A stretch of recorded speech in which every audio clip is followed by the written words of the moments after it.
ଏହି କଳି ଯୁଗରେ କିଏ କ'ଣ ଚାହୁଁଛି? ଡାକ୍ତର ଚାହାନ୍ତି ଯେ ପ୍ରତ୍ୟେକ ବ୍ୟକ୍ତି ଅସୁସ୍ଥ ହୁଅନ୍ତୁ। ପୋଲିସ ଚାହେଁ ଯେ ପ୍ରତ୍ୟେକ ବ୍ୟକ୍ତି ଚୋର ହୁଅନ୍ତୁ। ଓକିଲ ଚାହାନ୍ତି ଯେ ପ୍ରତ୍ୟେକ ବ୍ୟକ୍ତି କଳି ଝଗଡ଼ା କରନ୍ତୁ। ଠିକାଦାର ଚାହାନ୍ତି ଯେ ପ୍ରତ୍ୟେକ ଲୋକ ଜଣେ ଶ୍ରମିକ ହୁଅନ୍ତୁ। ମଦ ଦୋକାନୀ ଚାହାନ୍ତି ଯେ ପ୍ରତ୍ୟେକ ଲୋକ ମଦ ପିଅନ୍ତୁ। ବ୍ୟାଙ୍କ ମ୍ୟାନେଜର ଚାହାନ୍ତି ଯେ ପ୍ରତ୍ୟେକ ବ୍ୟକ୍ତି ଋଣୀ ହୁଅନ୍ତୁ। ପୂଜାରୀ ଚାହାନ୍ତି ଯେ ପ୍ରତ୍ୟେକ ବ୍ୟକ୍ତି ଅନ୍ଧବିଶ୍ୱାସରେ ବୁଡ଼ି ରୁହନ୍ତୁ। ତାନ୍ତ୍ରିକ ଚାହାନ୍ତି ଯେ ପ୍ରତ୍ୟେକ ବ୍ୟକ୍ତି ଭୂତକୁ ଭୟ କରୁ। କିନ୍ତୁ ଜଣେ ସୈନିକ କେବଳ ଚାହେଁ ଯେ ସମସ୍ତେ ନିଜ ଘରେ ସୁରକ୍ଷିତ ରୁହନ୍ତୁ। ଏବଂ ଚୋର ଚାହେଁ ଯେ ଆପଣ ରାତିରେ ଘରେ ଶାନ୍ତିରେ ନିଦ୍ରାରେ ଶୁଅନ୍ତୁ। କ'ଣ ଠିକ୍ ତ?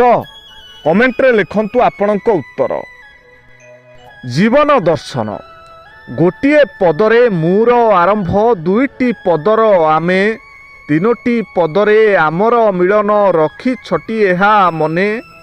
ଚାରୋଟି ପଦରେ ଗଢ଼ା ପରିବାର, ପାଞ୍ଚ ପଦେ ମହାଭାରତ, ଛଅ ପଦରେ ଲୋଡ଼ା ଛଅ ଖଣ୍ଡି କାଠ, ସପ୍ତମରେ ଶୂନ୍ୟ ରଥ, ଅଷ୍ଟମର ସାଥୀ, ଆଠ ଗୋଟି ପାଦ, ନବମେ ମୁହଁରେ ନିଆଁ, ଦଶମରେ ସାକ୍ଷୀ, ଦଶ ଦିଗପାଳ, ଏକାଦଶେ ସବୁ ଛୁଆଁ, ଦ୍ୱାଦଶରେ ତୁହି ଦୂର ଦେଶବାସୀ, ତ୍ରୟୋଦଶେ ହେଲୁ ସ୍ମୃତି, ଚତୁର୍ଦଶେ ହେଲା ଅସ୍ଥି ବିସର୍ଜନ, ପଞ୍ଚଦଶେ ସବୁ ଇତି।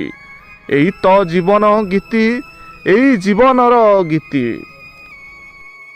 ସାଙ୍ଗମାନେ, ଯେଉଁ ପୁଅ ବାପା ମାଙ୍କ ଜୀବିତ ଅବସ୍ଥାରେ ଶ୍ରଦ୍ଧାରେ ତାଙ୍କ ସହିତ ସୁଖରେ ଦୁଃଖରେ ପଦେ କଥା ହୋଇପାରିଲାନି, ଆଉ ତାଙ୍କର ମୃତ୍ୟୁ ପରେ ଶ୍ରାଦ୍ଧରେ ଯେତେ ଭୋଜନ ଅବା ବସ୍ତ୍ର ଦାନ କଲେ ବି କିଛି ଲାଭ ହେବ ନାହିଁ।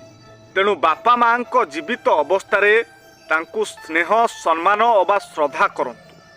ନହେଲେ ତାଙ୍କ ମୃତ୍ୟୁ ପରେ ତାଙ୍କ ଫଟୋ ଆଗରେ ଯେତେ ଲୁହ ଢାଳିଲେ ଅବା ଯେତେ ଖାଇବାକୁ ଦେଲେ ବି କିଛି ଲାଭ ହୋଇନଥାଏ।